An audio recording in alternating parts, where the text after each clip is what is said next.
BJP জিতছে, বিজেপির কানি দলের পার্টি দেখো খিচুড়ি চাটনি। ওই দেখো অডিয়েন্স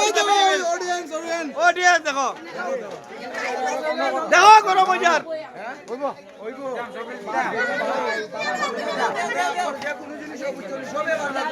ও ডান কি তার হানে কইতেছ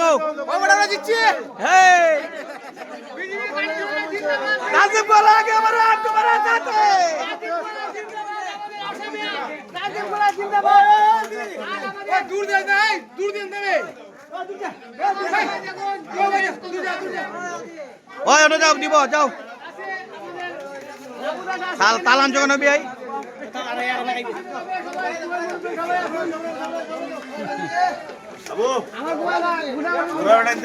কিরম হয়েছে রে খিচুড়ি খিচুড়ি একদম পাতলা এটা বিজেপির খিচুড়ি পাতলা হইব ভাজ করছে তো ঘন খাইবাই চিকেন দিয়ে হইব কালকে আবার